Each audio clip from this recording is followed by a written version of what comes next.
মোহাম্মদুল্লাহর মতো হইতে হলে আপনাকে 100 বার জন্ম গ্রহণ করতে হবে। 100 বার জন্ম গ্রহণ করলে মোহাম্মদুল্লাহ হতে পারবেন না।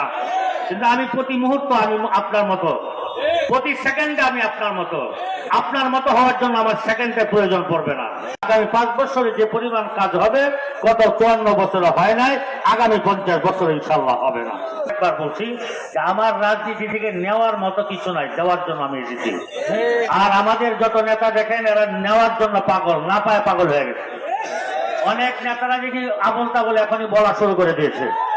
আমি বলবো যে আবল তাবল বলার দরকার কি? আপনি তো এলাকার উন্নয়ন চেয়েছেন, আপনি আমার পাশে আসেন, মিলেমিশে উন্নয়ন করি। আর আমি চাঁদাবাজদের বিরুদ্ধে কথা বলি, সন্ত্রাসী বিরুদ্ধে কথা বললে আপনার গায়ে কেন লাগে? আপনি কি নিজেকে সন্ত্রাসী চাঁদাবাজি দাবি করতে চান? আমি তো আপনাকে ভদ্র মানুষ মনে করি, আমার বড় ভাই, শ্রদ্ধা করি আপনাকে। আপনি কখনোই নিজের গায়ে এই শব্দটা টেনে নেবেন না। আপনার ইজ্জত, আপনার সম্মান আপনি নষ্ট করবেন না। কিন্তু বিভিন্ন জায়গায় আপনি আমাদের হুমকি ধুমকি দেন। আপনার নেতাকর্মীরা আমাদের নেতাকর্মীদেরকে বিভিন্ন জায়গায় সমস্যা তৈরি করে, কারো বাড়িঘর ভাঙচুর করে, কারো মামলা করে, কারো ক্ষেত দখল করে, কারো ঘরের মধ্যে আগুন জ্বালায়, কারো দোকানে আগুন জ্বালায়।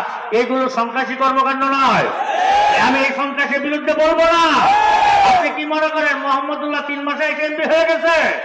আপনি বলেন টাঙ্গাইল থেকে আসছি, আমি কিছুই জানি না। আমার জন্ম ফুলপুরে, আপনার জন্ম তারাকান্দায়।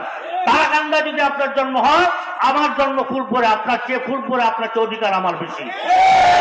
আমি টাঙ্গাইল থেকে বেশি আসি না, আমার জন্ম এখানে। আমি জন্মসূত্রে আমি ফুলপুরের বাসিন্দা।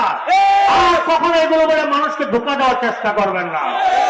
আরেকটা কথা ভালো করে মনে রাখবেন, আরেকটা কথা ভালোভাবে মনে রাখবেন, মোহাম্মদুল্লাহর মতো হইতে হলে আপনাকে 100 বার জন্ম গ্রহণ করতে হবে।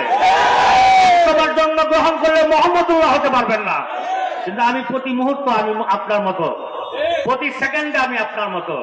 আপনার মতো হওয়ার জন্য আমার সেকেন্ডের প্রয়োজন পড়বে না। এই জন্য আসুন, যে কোনো দলের লোকজন যারা আছেন, আমি সবাইকে নিয়ে কাজ করতে চাই। আমি দল মতের ঊর্ধ্বে উঠে কাজ করতে চাই। আমার কাজ হলো এলাকাকে নিয়ে। আমার মানুষ, এই দেশের জনগণ আমার কাছে ভাত চায় না, এই দেশের জনগণ আমার কাছে বাড়িঘর চায় না। এরা শুধু চায় রাস্তাঘাট গুলো বিনির্মাণ হোক।